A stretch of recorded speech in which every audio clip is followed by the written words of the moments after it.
भाग तिसरा. उच्चकुलीन आणि पवित्र व्यक्तीची धम्मदीक्षा. 1. यशसची धम्मदीक्षा.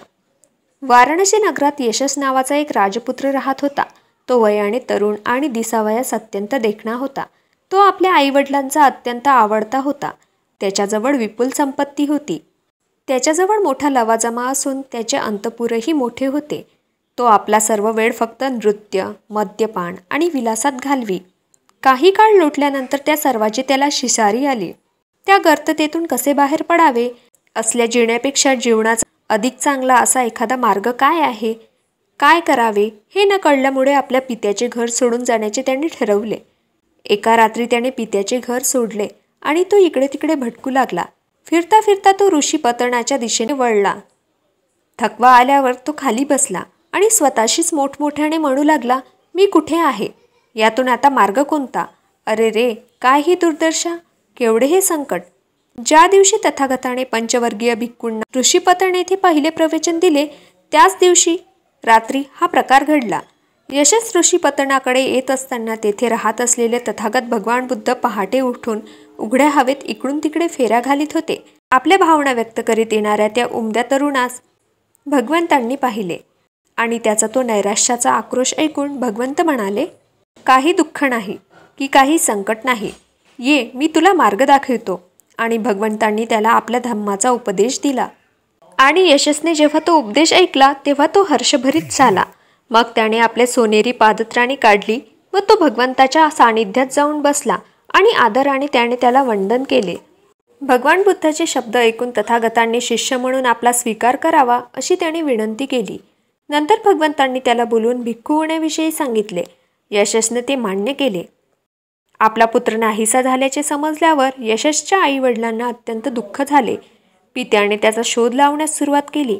ज्या ठिकाणी भगवंत आणि यशस भिक्खूच्या वेशात बसले होते त्या ठिकाणी यशसचा पिता आला आणि त्याने भगवंतांना विचारले, भगवान, माझा मुलगा यशस याला आपण पाहिले काय? भगवान म्हणाले, महाराज, आत या, आपल्या पुत्राला आपण भेटू शकाल. तो आत गेला आणि आपल्या पुत्राजवळ बसला, पण त्याने त्याला ओळखले नाही.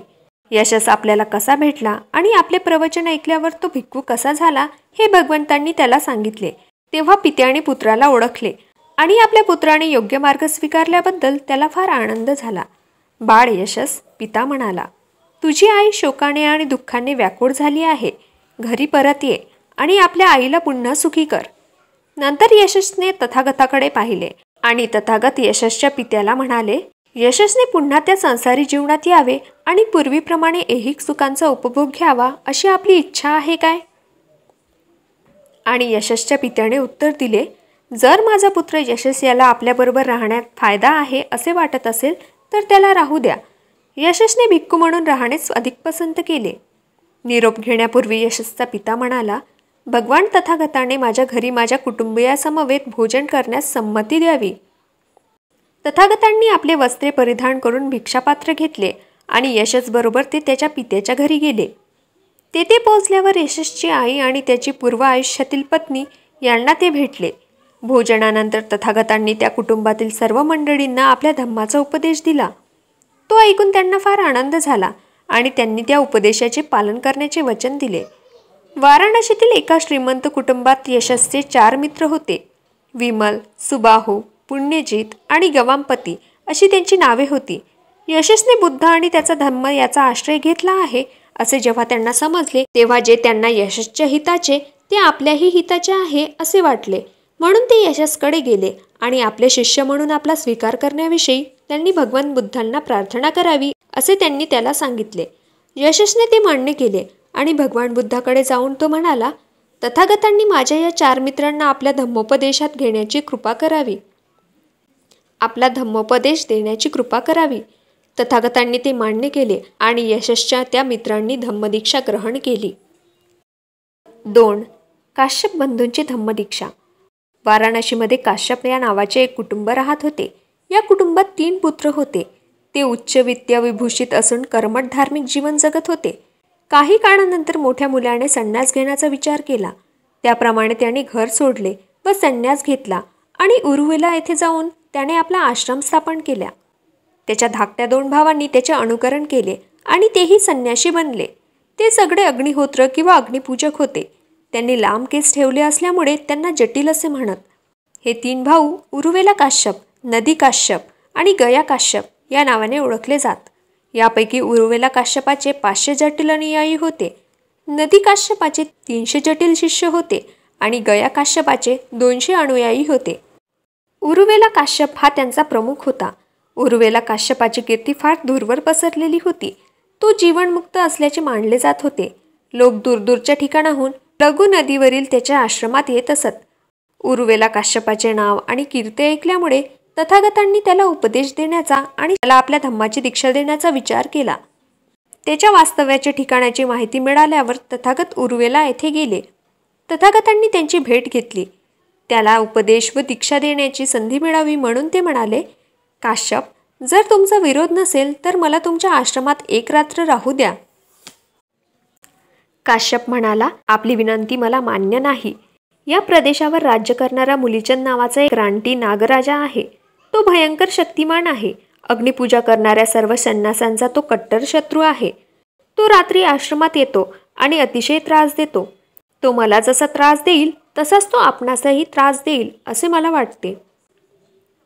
नागलोक तथागतांचे मित्र आणि अनुयायी झाले आहेत हे काश्यपाला माहीत नव्हते, परंतु तथागतांना ते माहीत होते.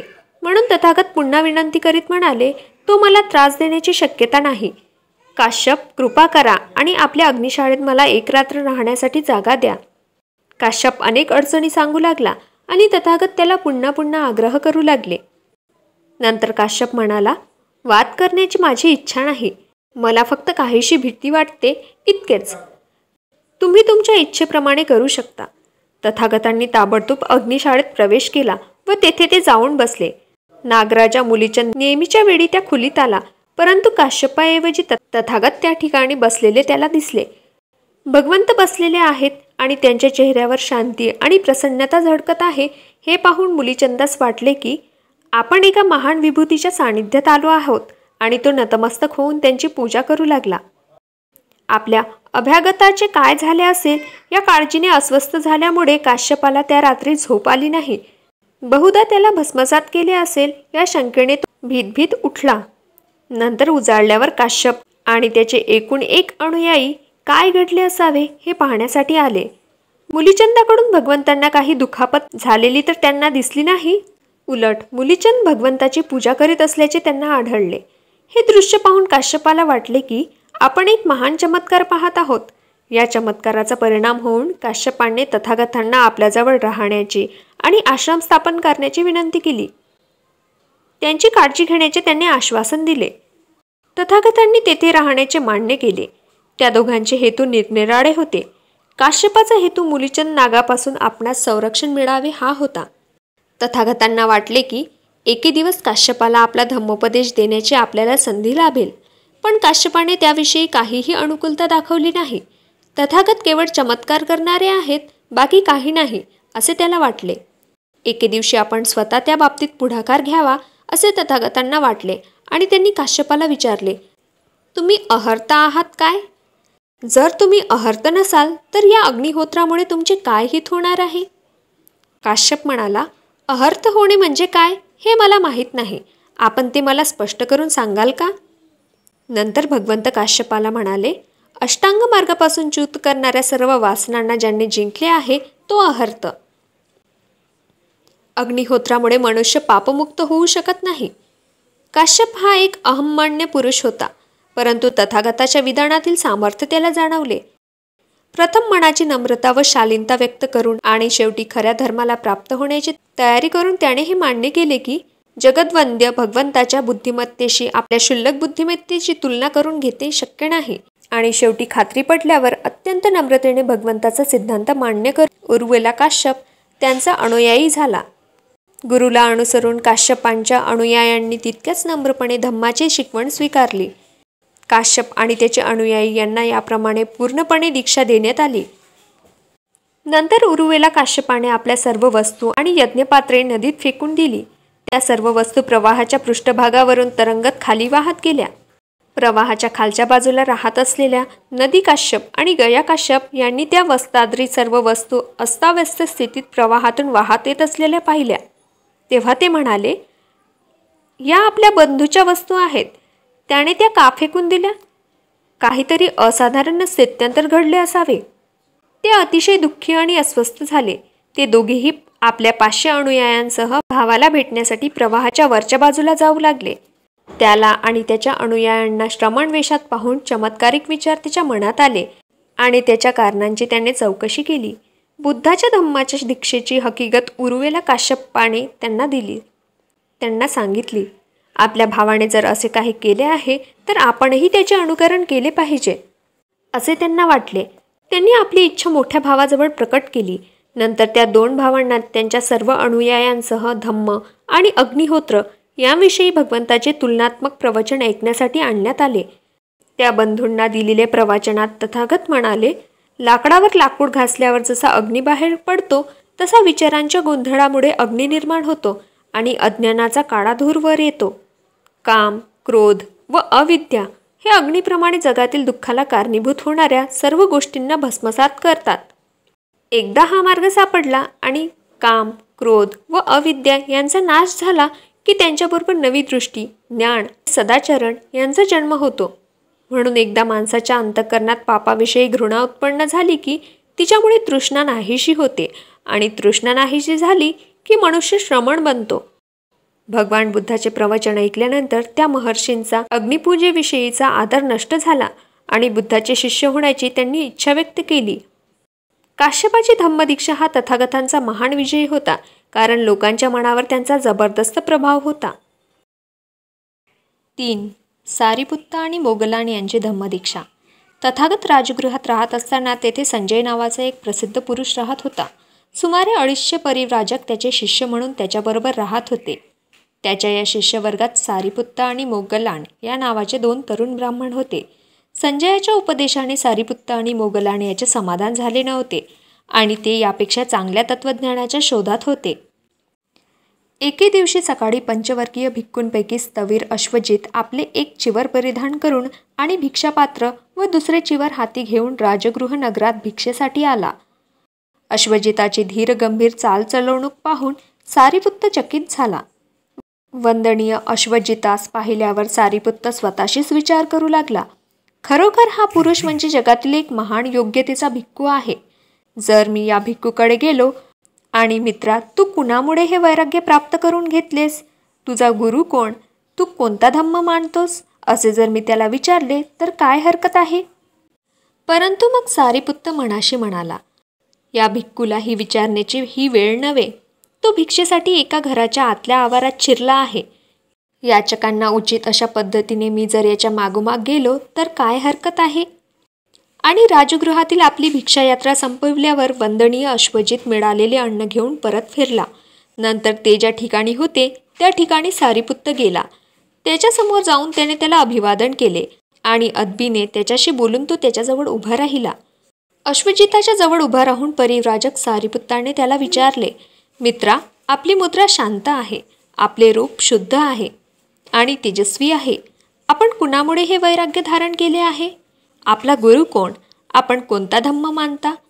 अश्वजित म्हणाला, मित्रा, शाक्य कुळात जन्मलेला एक महान श्रमण आहे. त्याच्या नावाने मी ही परिव्राज्यात धारण केली आहे. तोच माझा गुरु आहे आणि त्याच्याच धम्माला मी अनुसरले आहे. वंदनीय महाराज, आपल्या गुरुचा कोणता सिद्धांत आहे आणि त्यांनी आपणाला कोणता उपदेश दिला आहे? मित्रा, मी केवळ एक तरुण शिष्य आहे. मी नुकतीच दीक्षा घेतली आहे आणि त्यांचा धम्म आणि त्यांचे शिष्यत्व मी नव्यानेच पत्कारले आहे. मी तुला धम्माची तपशीलवार माहिती देऊ शकणार नाही, पण याचा अर्थ काय हे मी तुला थोडक्यात सांगेन. नंतर परिव्राजक सारिपुत्त स्थविर अश्वजितास म्हणाला, ठीक आहे, आपणाला योग्य वाटेल त्याप्रमाणे विस्ताराने किंवा थोडक्यात सांगा, परंतु मला त्याचा अर्थ सांगा. मला फक्त त्याचा अर्थ हवा आहे. शब्दांच्या अवडंबर कशाला? नंतर अश्वजिताने सारिपुत्ताला भगवान बुद्धाच्या उपदेशांचा सारांश समजावून सांगितला. त्याने सारिपुत्ताचे संपूर्ण समाधान झाले. सारिपुत्त आणि मोगलान हे जरी सख्खे भाऊ नव्हते तरी ते सख्या भावाप्रमाणे राहत असत. त्यांनी एकमेकांना तसे वचन दिले होते, ज्याला सत्य प्रथम सापडेल त्याने ते दुसऱ्याला सांगावे, असे त्यांचे परस्परात ठरले होते. ठरल्याप्रमाणे मोगलान जेथे होता तेथे सारीपुत्त गेला. सारीपुत्ताला पाहून मोगलान म्हणाला, मित्रा, तुझी मुद्रा शांत आहे, तुझे रूप शुद्ध आणि तेजस्वी आहे. सत्य तुला खरोखरच गवसले आहे काय? होय मित्रा, मला सत्याचे ज्ञान झाले आहे. मित्रा, ते ज्ञान तुला कसे झाले? नंतर सारीपुत्ताने त्याला अश्वजिताबरोबर झालेल्या भेटीचा वृत्तांत सांगितला. नंतर मोगलान सारीपुत्ताला म्हणाला, मित्रा, चल आपण जाऊ आणि तथागताला भेटू. भगवान तथागतच आपले गुरु होतील. सारीपुत्त उत्तरला, मित्रा, हे 250 परिव्राजक आपल्यामुळेच येथे राहत आहेत आणि ते आपल्यालाच मानतात.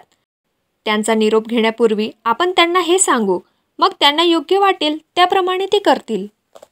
नंतर सारीपुत्त आणि मोगलान हे ते परिव्राजक जेथे होते त्या ठिकाणी गेले. त्यांच्याजवळ जाऊन ते त्यांना म्हणाले, मित्र हो, आम्ही तथागत भगवान बुद्धांना शरण जाणार आहोत. तेच आमचे गुरु आहेत. ते उत्तरले, महाराज, आम्ही आपल्यामुळेच येथे राहतो आणि आम्ही आपणालाच मानतो.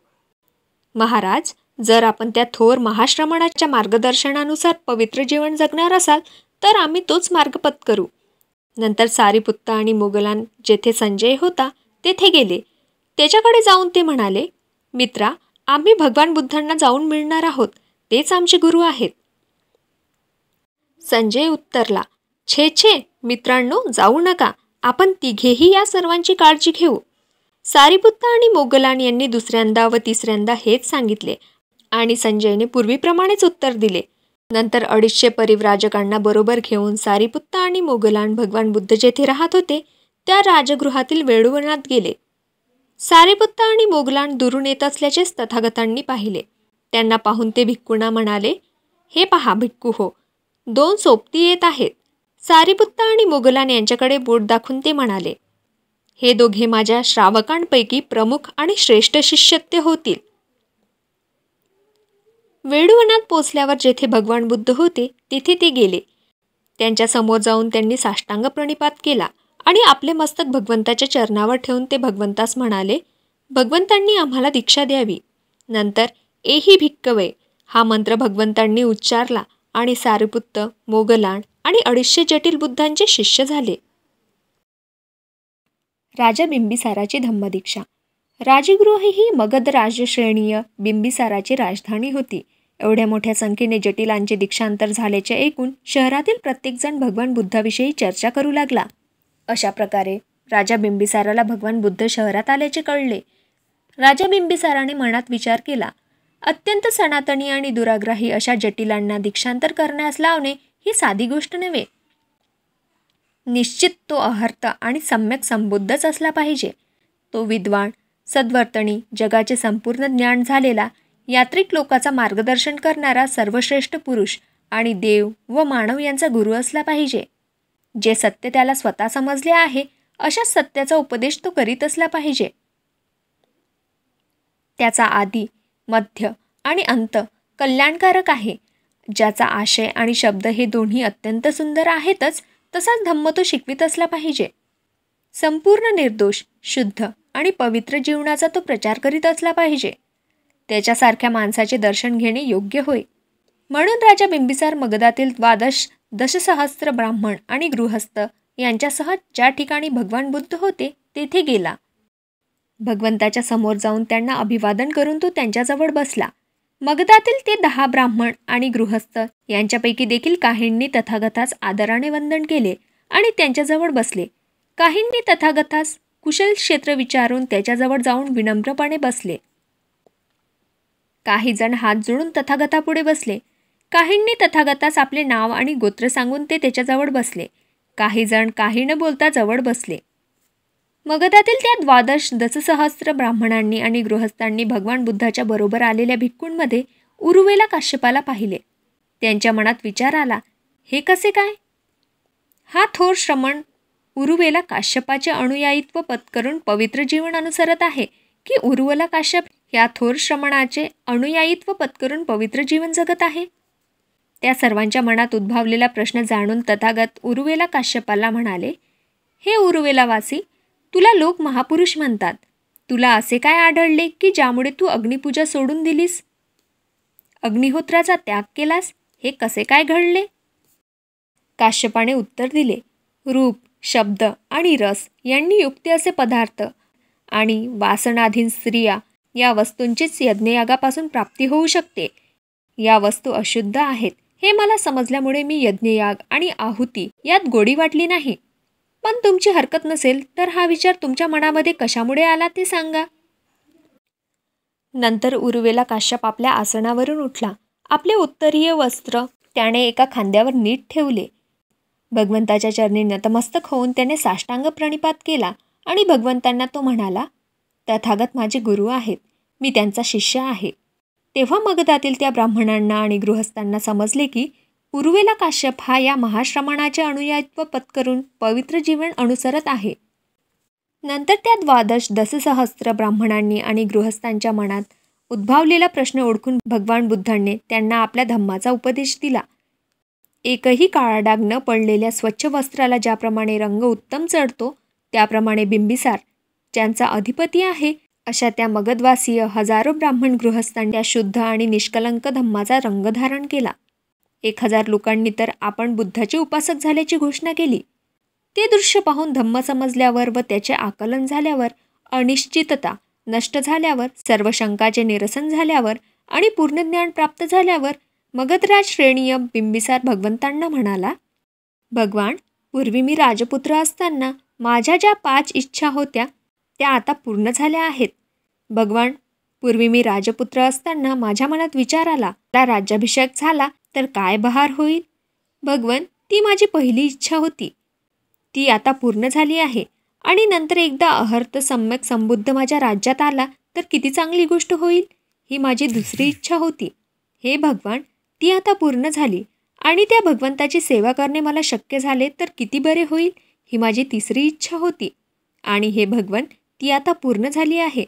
आणि भगवंतांनी मला आपला धम्म शिकवावा अशी माझी चौथी इच्छा होती. हे भगवन, तीही आता पुरी झाली आहे. आणि त्या भगवंताचा धम्म मला कळावा अशी माझी 5वी इच्छा होती. हे भगवन, तीही आता पूर्ण झाली आहे. भगवान, पूर्वी मी राजपुत्र असताना अशा माझ्या 5 इच्छा होत्या. आश्चर्य, हे भगवान, आश्चर्य. जे विस्कळीत झाले आहेत, ज्याची घडी नीट बसवावी किंवा जे गुप्त होते ते प्रकट करावे किंवा वाट चुकलेल्यांना मार्ग दाखवावा किंवा ज्यांना डोळे आहेत त्यांना पाहता यावे म्हणून अंधारात दिवा आणावा, त्याप्रमाणे भगवंतांनी अनेक मार्गांनी धम्माची शिकवण दिली. हे केवढे आश्चर्य. भगवान बुद्धाला, या धम्माला आणि त्याच्या भिक्खू संघाला मी शरण येत आहे. भगवंतांनी आजपासून मला आपला आजन्म शरणागत उपासक म्हणून माझा स्वीकार करावा. 5. अनाथपिंडकाची धम्मदीक्षा. सुदत्त हा कोसल देशाची राजधानी श्रावस्ती येथील एक रहिवाशी होता. या देशात राजा प्रसेनजित याचे राज्य होते. सुदत्त हा राजाचा कोषाध्यक्ष होता. गरिबांना उदार देणग्या देत असल्यामुळे सुदत्त हा अनाथपिंडक म्हणून ओळखला जात असे. भगवान बुद्ध राजगृह येथे असताना आपल्या काही खाजगी कामानिमित्त अनाथपिंडक तेथे आला होता. राजगृह येथील ज्या व्यापारी संघाच्या श्रेष्ठीशी त्याच्या बहिणीचा विवाह झाला होता तो त्याच्याकडेच उतरला होता.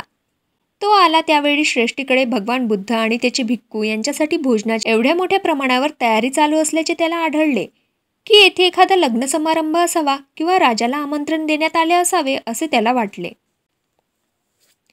वस्तुस्थिती समजल्यावर भगवान बुद्धाच्या दर्शनासाठी तो अत्यंत उत्सुक झाला आणि तथागतास भेटण्यासाठी तो त्याच रात्री निघाला. आणि तथागतांनी त्याच क्षणी त्याच्या हृदयातील शुद्ध भाव ओळखून स्थावनपर शब्दांनी त्याचे स्वागत केले. आसनस्थ झाल्यावर अनाथपिंडिकाने एखाद्या धार्मिक विषयावर प्रवचन ऐकण्याची इच्छा व्यक्त केली. तथागतांनी त्याची इच्छा मान्य करून प्रश्न केला, आपले जीवन कोण घडवतो? तो ईश्वर वस्तुमात्रांचा निर्माता आहे काय? जर तो निर्माता ईश्वर असता तर सर्व प्राणीमात्रांना आपल्या निर्मात्याच्या सत्तेच्या अधीन राहून निमूटपणे त्याच्यापुढे नमावे लागले असते. कुंभाराच्या हाताने घडवलेल्या मडक्याप्रमाणे त्याची स्थिती झाली असती. जर ईश्वराने जग निर्माण केले असते तर दुःख, आपत्ती किंवा पाप अशासारखी कोणतीच गोष्ट असायला नको होती. कारण चांगल्या आणि वाईट अशा दोन्ही गोष्टींचा उद्भव त्याच्यापासूनच झाला पाहिजे. जर असे नसेल तर त्याच्याखेरीज दुसरे एखादे कारण असले पाहिजे आणि मग तो ईश्वर स्वयंभू असणे शक्य नाही. याप्रमाणे ईश्वरविषयक कल्पनांचा पाडावा होतो हे तुमच्या लक्षात येईल. आणखी असे म्हटले जाते की ब्रह्म हे जगतकारण असू शकत नाही.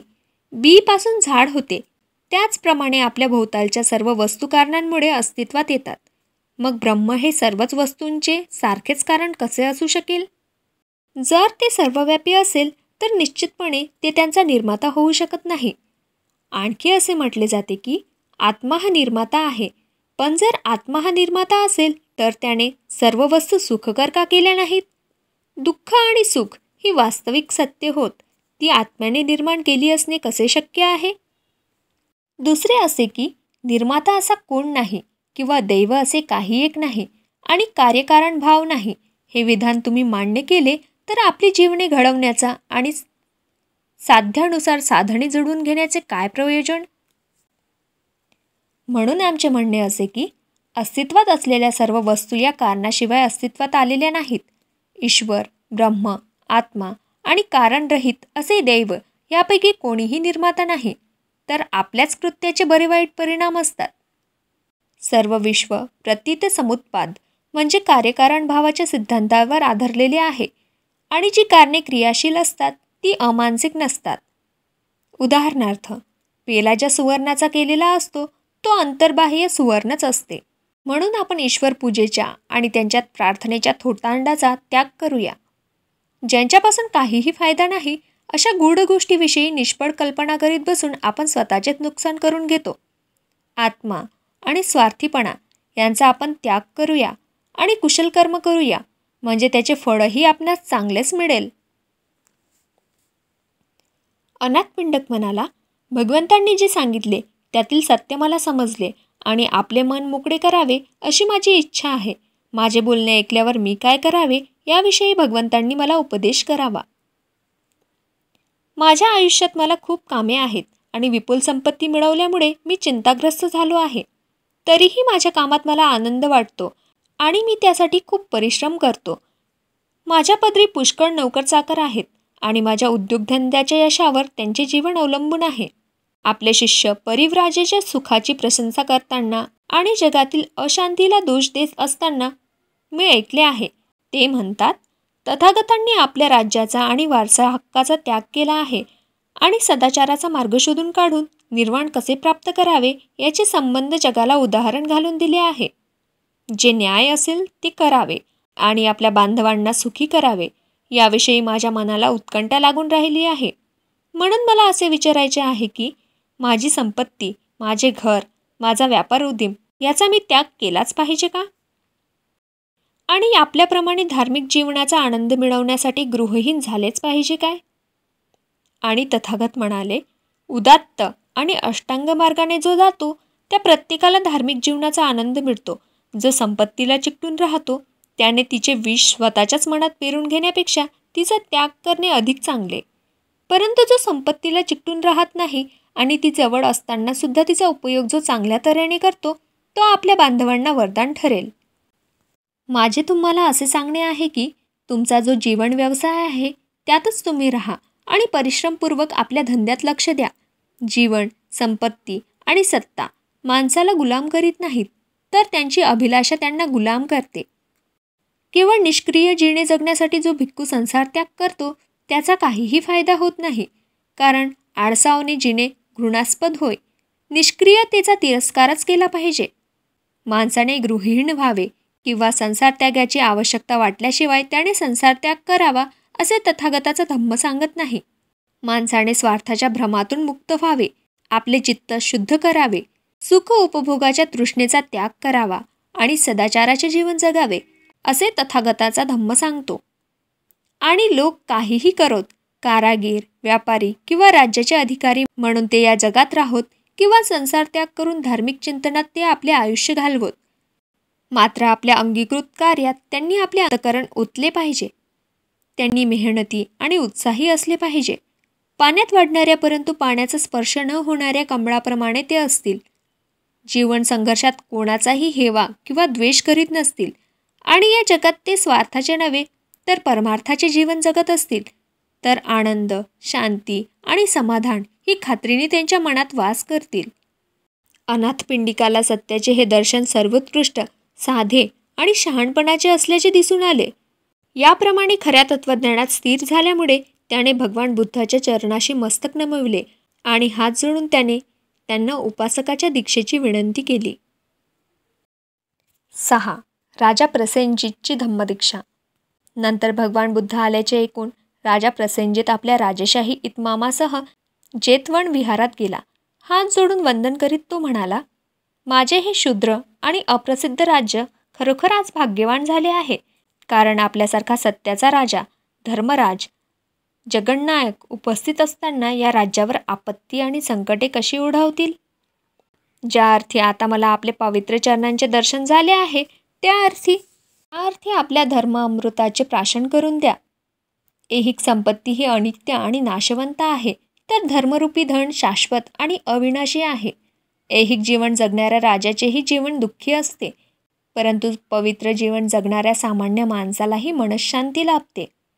सुखाची हाव आणि अभिलाषा यांना कंटाळलेल्या राजाची मनस्थिती ओळखून आणि ही संधी योग्य आहे असे सांगून भगवंत म्हणाले, हीन स्थितीत जन्मलेला आणि लोकांनी धर्मपरायण मनुष्य पाहिला तर त्यांना देखील त्याच्याबद्दल आदरभाव वाटतो.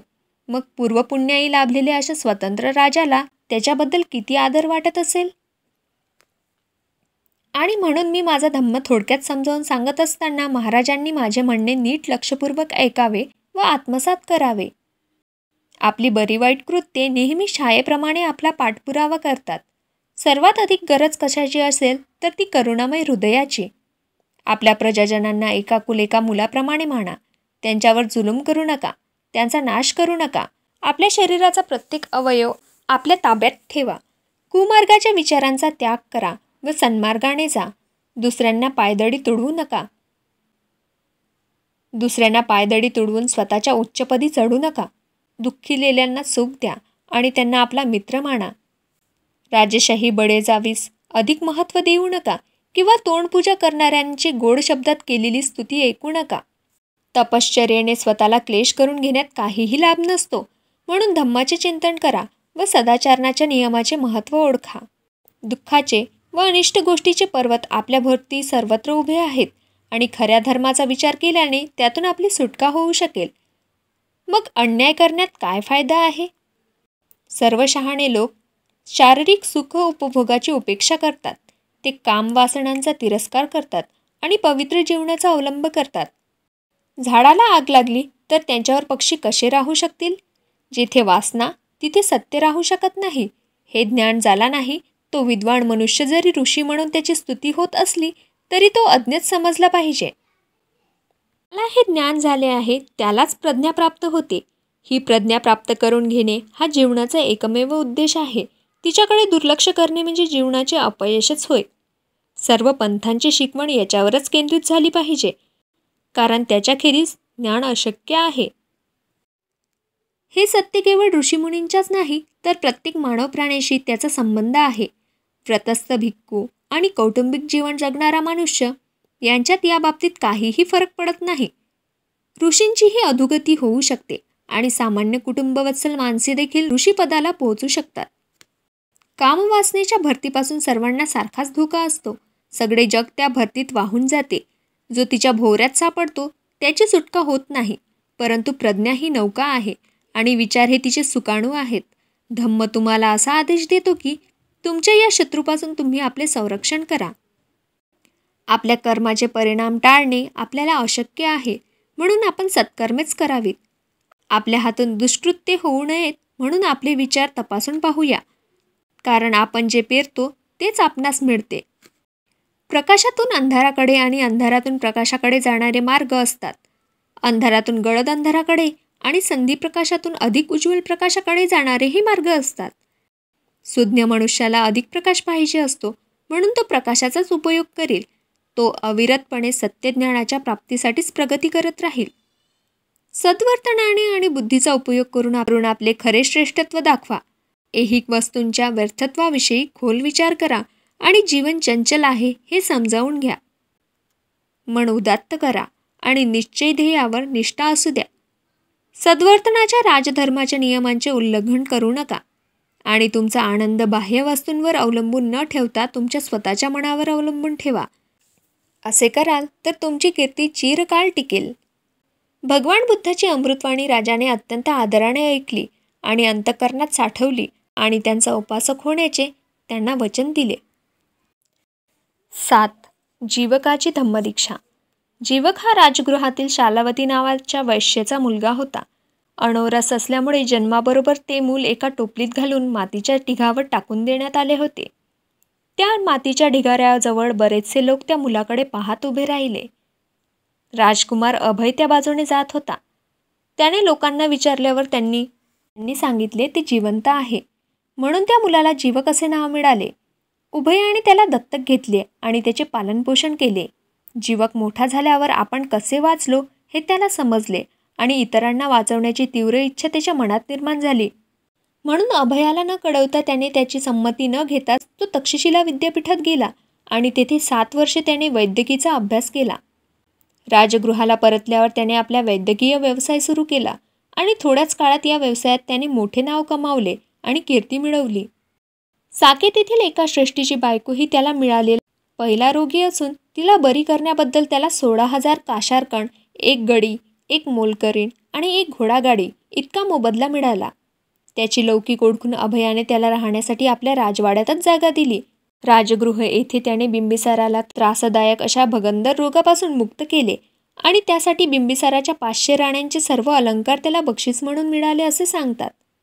जीवकाने उल्लेखनीय असे केलेले इतर काही उपचार म्हणजे एका श्रेष्ठीवर केलेली कवटीची आणि बनारस येथे एका श्रेष्ठीच्या मुलाला झालेल्या आतड्याच्या एका जुनाट रोगावरील शस्त्रक्रिया या होत. राजा आणि राजस्त्रिया यांचा राजवैद्य म्हणून जीवकाची नेमणूक झाली होती. परंतु जीवकाचा भगवान बुद्धाकडे फारच ओढा होता. त्यामुळे तो भगवंतांचा आणि त्याच्या संघाचा वैद्य म्हणूनही काम करीत असे. तो भगवंताचा शिष्य झाला. तो आजारी आणि जखमी लोकांवर उपचार करण्यास मोकळा राहावा म्हणून भगवंतांनी त्याला भिक्षूची दीक्षा दिली नाही. बिंबिसाराच्या मृत्यूनंतर जीवक त्याचा मुलगा अजातशत्रू याच्या पदरी राहिला आणि अजातशत्रूने पितृवधाचा गुन्हा केल्यानंतर त्याला भगवंताकडे आणण्यास तोच कारणीभूत झाला. 8. रठ्ठपालाचे धर्मांतर. एकदा बऱ्याचशा भिक्खूंसह कुरु देशात भिक्षा मागीत फिरत असताना कुरुची नगरी थूलकोठीत येथे भगवंत राहिले. कुरूंना हे समजल्यावर भगवंताचा आदर करण्यासाठी ते त्यांच्याकडे गेले. ते बसल्यावर भगवंतांनी धम्मोपदेश केला. भगवंताचा उपदेश ऐकल्यावर थुल्लकोठीत येथे रहिवाशांच्या ब्राह्मण प्रमुखांनी भगवंताचे कृतज्ञतापूर्वक आभार मानले आणि वंदन करून ते निघून गेले. त्यांच्यामध्ये तेथील एका प्रमुख घराण्यात जन्मलेला रठ्ठपाल नावाचा एक तरुण होता. त्याच्या मनात विचार आला, माझ्या समजुतीप्रमाणे भगवंतांनी दिलेल्या उपदेशानुसार कौटुंबिक जीवन जगणाऱ्या माणसाच्या दृष्टीने संपूर्ण शुद्ध आणि निर्दोष असे उच्च जीवन जगणे ही सोपी गोष्ट नाही. मी केस कापून टाकले, दाढी काढली, पीतवस्त्र धारण केले, गृहत्याग करून गृहहीन परिव्राजक झालो तर काय हरकत आहे. ब्राह्मण फारसे दूर गेले नव्हते. अशावेळी रठ्ठपाल परत आला आणि भगवंतांना वंदन करून त्याने आपल्या मनातील विचार त्यांना सांगितला आणि प्रवज्जा व उपसंपदा देऊन त्यांच्या संघात आपल्याला प्रवेश देण्याची त्याने विनंती केली. भगवंतांनी विचारले, असे करण्यास तुला तुझ्या मातापित्यांची संमती आहे काय? नाही भगवन. ज्यांना त्यांच्या मातापित्याची संमती नाही त्यांना मी प्रवज्जा देत नाही. महाराज, मी ती संमती मिळवण्याचा प्रयत्न करीन, तो तरुण मनुष्य म्हणाला आणि उठून मोठ्या आदराने भगवंताचा निरोप घेऊन तो आपल्या आईवडिलांकडे गेला. त्याने त्यांना आपले विचार सांगितले आणि भिक्खू होण्यासाठी त्यांची परवानगी मागितली. आईवडिलांनी पुढीलप्रमाणे उत्तर दिले, बाळा रठ्ठपाल, तू आमचा एकुलता एक मुलगा आहेस आणि आमचा फार लाडका आहेस. तू सुखाने जगत आहेस आणि सुखातच वाढला आहेस. दुःखाचा तुला मुळीच अनुभव नाही. जा, खा, पी, मजा कर आणि सुखाने सत्कृत्य करीत राहा. आम्ही तुम्हाला संमती देत नाही. तुझ्या मृत्यूने आम्ही अनाथ होऊ आणि आम्हाला हे जीवन सुखाचे वाटणार नाही. आमच्याजवळ असताना तू गृहत्याग करून भिक्खू व्हावेस याला आम्ही संमती का द्यावी? दुसऱ्यांदा आणि पुन्हा तिसऱ्यांदा रठ्ठपालाने तीच विनंती केली आणि त्याच्या आईवडिलांनी ती पुन्हा नाकारली. आईवडिलांची संमती न मिळाल्यामुळे त्या तरुणाने उघड्या जमिनीवर लोळून घेतले आणि एकतर मी येथेच प्राण देईल नाहीतर भिक्खू तरी होईल असे त्याने स्पष्ट सांगितले. भिक्खू होण्यास विरोध दर्शवित असलेले आईवडील त्याला उठून बसायला विनंती करू लागले, परंतु तो तरुण मनुष्य एक शब्दही बोलला नाही. त्यांनी त्याला पुन्हा 2-3दा विनवणी केली, पण तरीही तो एक शब्दही बोलला नाही. म्हणून रठ्ठपालाच्या आईवडिलांनी त्यांच्या मित्राला बोलवून सर्व हकीकत सांगितली आणि त्यांनी त्याला जे सांगितले होते तेच आग्रहपूर्वक सांगण्यास त्यांना सांगितले. त्याच्या मित्रांनी त्याला 3 वेळा विनंती केली, पण तो एक शब्दही बोलला नाही. तेव्हा त्याचे मित्र त्याच्या आईवडिलाकडे आले आणि म्हणाले, तिथेच उघड्या जमिनीवर पडून तो सांगत आहे की मी एकतर मरून जाईल नाहीतर भिक्खू होईल. पण तुम्ही जर त्याला संमती दिली नाही तर तो कधीही जिवंत उठणार नाही. पण तुम्ही संमती दिली तरच तो भिक्खू झाल्यावर तुमच्या दृष्टीस पडेल. जर भिक्खू होऊन त्याला राहणे आवडले नाही तर तो दुसरे काय करू शकेल? तो येथेच परत येईल, म्हणून तुम्ही त्याला संमती द्या. ठीक, आम्ही संमती देतो, पण तो जेव्हा भिक्खू होईल तेव्हा त्याने इथे येऊन आमची भेट घेतली पाहिजे. रठ्ठपालाचे मित्र त्याच्याकडे गेले आणि त्याच्या आईवडिलांनी संमती दिल्याचे त्यांनी त्याला सांगितले. परंतु तो भिक्खू झाल्यानंतर त्याने त्यांना भेटण्यासाठी आलेच पाहिजे हेही त्यांना सांगितले. तेव्हा तो उठला आणि थकवा दूर झाल्यावर तो भगवंताकडे गेला. त्यांना वंदन केल्यावर एका बाजूने बसून तो म्हणाला, मी भिक्खू होण्याबद्दल आईवडिलांची संमती मिळवली आहे. मला संघात प्रवेश द्यावा अशी भगवंतांना माझी विनंती आहे. भगवंताच्या संघात त्याला प्रवेश देण्यात आला. थूलकोठी तेथे आवश्यक इतके दिवस राहून पंधरवड्यानंतर भगवान बुद्ध भिक्षा यात्रेसाठी श्रावस्तीत जावयास निघाले आणि त्या ठिकाणी अनाथपिंडिकाच्या सुखदायी जेतवणात त्यांनी वस्ती केली.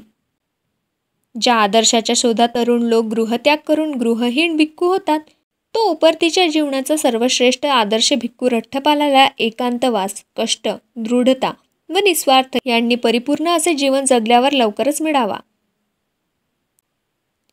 नंतर तो भगवंताकडे गेला आणि वंदन केल्यावर एका बाजूला बसून म्हणाला, भगवंताच्या अनुज्ञेने आईवडिलांनी भेटावयास जाण्याची माझी इच्छा आहे.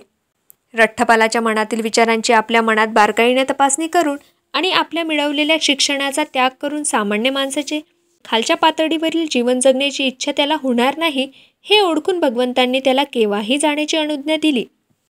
तेव्हा उठून अत्यंत आदराने भगवंताचा निरोप घेतल्यावर आपला बिछाणा बाजूला ठेवून त्याने आपले चिवर व भिक्षापात्र घेतले आणि भिक्षा यात्रेसाठी तो थूलकोठीत येथे गेला. त्या ठिकाणी त्याने गुरुराजाच्या मृगवनात वस्ती केली. दुसऱ्या दिवशी सकाळी लवकरच चिवर वस्त्र परिधान करून आणि भिक्षापात्र घेऊन तो भिक्षेसाठी नगरात गेला आणि तेथे भेदभाव न करता घरोघर फिरत असताना तो आपल्या आईवडिलाच्या घरी आला. त्याचे वडील घरातील दिवाणखान्यात आपले केस विंचरीत होते. त्यांनी रठ्ठपालास दुरून येत असताना पाहिले आणि ते म्हणाले, या बैराग्याच्या कार्ट्यांनीच माझ्या एकुलत्या एक लाडक्या मुलाला भिक्खू करून टाकले. याप्रमाणे स्वतःच्या वडिलांच्याच घरी रठ्ठपालाला काहीही मिळाले नाही. नुसता नकार तर नाहीच, पण शिव्या मात्र मिळाल्या. त्याचवेळी घरातील एक दासी आदल्या दिवशीचा शिळा भात फेकून देण्याच्या बेतात होती. तेव्हा रठ्ठपाल तिला म्हणाला, ताई, ते जर टाकून देणार असशील तर ते माझ्या या पात्रात घाल. त्याच्या भिक्षापात्रात भात घालीत असताना त्याचा आवाज आणि हात पाय तिने ओळखले आणि सरळ मालकिनीकडे जाऊन मोठ्याने म्हणाली, मालकीनबाई, धाकटे धनी परत आले आहेत. तू म्हणतेस ते खरे असेल तर तू यापुढे दासी राहणार नाहीस. आई म्हणाली आणि आपल्या मुलाच्या आगमनाची वार्ता ऐकल्याचे आपल्या पतीला सांगण्यासाठी घाईघाईने निघून गेली. कुंपणाजवळ बसून रठ्ठपाल तो शिळा भात खात असताना त्याचा पिता तेथे येऊन उद्गारला, बाळ, तू शिळा भात खात आहेस हे खरे आहे काय? तू आपल्या स्वतःच्याच घरी का येत नाहीस? गृहस्था, गृहत्याग करून गृहहीन बनलेल्या आम्हाला घर कसले? मी तुमच्या घरी आलो होतो, पण मला तेथे काहीही मिळाले नाही. नुसता नकारही मिळाला नाही, शिवाय मात्र मिळाल्या. ये बाळ, आपण घरात जाऊ. नको गृहस्था, आजचे माझे जेवण झाले आहे, रठ्ठपाल म्हणाला. ठीक आहे, पण बाळ, उद्या तुझे भोजन इथे करशील असे वचन दे. भिक्खू रठ्ठपालाने मौन धारण करून आपली संमती दिली. नंतर त्याचे वडील घरात गेले. तिथे त्यांनी सोन्या रुपयाची लगडी रचून त्यावर गालीचे अंथरण्याची आज्ञा दिली. पूर्वाश्रमीच्या रठ्ठपालाच्या स्त्रिया असलेल्या आपल्या सुनांना आपल्या पतीला आवडत असलेले सर्व प्रकारचा साजशृंगार करण्यास सांगितले. रात्र संपल्यावर घरात भोजनासाठी उत्तम पदार्थ तयार करून ठेवण्याची आज्ञा त्याच्या पित्याने दिली आणि तयारी सुरू झाल्यावर मुलाला कळवले. दुपार झाल्याबरोबरच चिवर परिधान करून आणि भिक्षापात्र घेऊन भिक्खू रठ्ठपाल स्वतःसाठी ठेवलेल्या आसनावर येऊन बसला. नंतर त्या सोन्या रुपयांच्या राशीवरून गालीचे काढण्याची आज्ञा देऊन त्याचा पिता म्हणाला, हे तुझे मातृधन आहे. ती तुझ्या पित्याची आणि ती तुझ्या पित्यामहाची संपत्ती आहे. आनंदाचा उपभोग घे आणि सत्कृत्ये या दोन्हीसाठी तुला भरपूर संपत्ती आहे. ये बाळ, तुझी श्रमणचर्या सोडून दे. सामान्य माणसाच्या जीवनाचा पुन्हा अवलंब कर. भोग, उपभोग आणि सत्कृत्य कर. गृहस्था, तुम्ही माझा सल्ला ऐका आणि या सगळ्या संपत्ती राशी तुम्ही घेऊन जा आणि गंगा नदीत बुडवून टाका. का? कारण तिच्यामुळे तुम्हाला फक्त दुःख, शोक, संकटे, मानसिक व शारीरिक यातना आणि क्लेशच भोगावे लागतील. भिक्खू रठ्ठपालाच्या पायांना मिठी मारून त्याच्या पूर्वाश्रमीच्या स्त्रिया त्याला विचारू लागल्या, ज्याच्यासाठी आपण हे उच्च जीवन जगत आहात त्या अप्सऱ्या आहेत तरी कशा? तो म्हणाला, भगिनींनो, कोणत्याही अप्सरासाठी मी त्या जीवनाचा अवलंब केलेला नाही. आपल्याला त्याने भगिनी म्हटल्याचे ऐकल्याबरोबर त्या स्त्रिया मूर्छित होऊन जमिनीवर पडल्या. रठ्ठपाल आपल्या पित्याला म्हणाला, गृहस्था, मला अन्न द्यावयाचे असेल तर दे, मला त्रास देऊ नकोस. भोजन तयार आहे बाळ, सुरुवात कर, पिता म्हणाला. आणि मुलगा पोटभर जेवेपर्यंत त्यांनी त्याला उत्तमोत्तम पदार्थाचे भोजन दिले. भोजन झाल्यावर कुरु राज्याच्या मृगवनात तो परतला आणि दुपारच्या भर उन्हात तो तेथे एका झाडाखाली बसला. आपण पाहायला येण्यापूर्वी ते वन स्वच्छ करून ठेवावे अशी राजाने त्याच्या पारध्याला आज्ञा दिली होती आणि तो आज्ञाधारक शिकारी आपले काम करीत असताना तेथे एका झाडाखाली भर दुपारच्या उन्हात रठ्ठपाल बसला असल्याचे त्यांनी पाहिले आणि राजाला जाऊन त्याने बातमी दिली की वन व्यवस्थित आहे, परंतु ज्याच्याविषयी महाराजांनी अनेक वेळा ऐकले आहे तो रठ्ठपाल तेथेच एका झाडाखाली बसला आहे. आज वनाची काळजी करण्याचे कारण नाही, राजा म्हणाला. मी आज जाऊन त्या वंदनीय पुरुषाला भेटतो. म्हणून प्रवासासाठी भोजनाची तयारी करण्याची आज्ञा देऊन तो रथात बसला आणि नगरातून राजेशाही मिरवणुकीने रठ्ठपालाला भेटण्यासाठी निघाला. रथातून जिथपर्यंत जाता येईल तिथपर्यंत गेल्यावर राजा आपल्या परिवारासह पायी चालू लागला आणि रठ्ठपालाकडे आला. परस्परांना अभिवादन केल्यावर राजाने उभे राहूनच रठ्ठपालास एका पुष्पराशीवर बसण्याची विनंती केली. नाही महाराज, आपण तिथे बसा, माझे हेच आसन आहे. आसनस्थ झाल्यावर राजा म्हणाला, रठ्ठपाल, माणसाने 4 हानी भोगाव्या लागतात की ज्यामुळे ते आपल्या डोक्याचे व दाढीमिशीचे केस काढून टाकतो, पीतवस्त्रे धारण करतो आणि गृहत्याग करून गृहहीन होतो. त्या 4 हानी म्हणजे 1. म्हातारपण, 2. अनारोग्य, 3. दारिद्र्य आणि 4. नातलगांचा मृत्यू ह्या होत. समजा एका बऱ्याच वयाचा म्हातारा मनुष्य आहे, वृद्धत्वामुळे थकलेला आणि मरणाच्या पंथाला लागलेला आहे. आपली स्थिती तो ओळखतो आणि अधिक संपत्ती मिळवण्याच्या किंवा मिळवलेल्या संपत्तीचा सदुपयोग करण्यातील अडचणींची त्याला जाणीव आहे, म्हणून तो परिव्राजक बनण्याचे ठरवतो. यालाच म्हातारपणीची हानी म्हणतात. परंतु तू तर भर जवानीत आहेस, तुझे केस काळेभोर असून वृद्धत्वाचा त्यांना स्पर्शही झालेला नाही. तू रूपयौवन संपन्न आहेस. तुझा वृद्धत्वामुळे होणारा कोणताही तोटा झालेला नाही. मग तुला असे काय समजले किंवा तू असे काय पाहिलेस व ऐकलेस की ज्यामुळे तू गृहत्यागाचा मार्ग पत्करलास?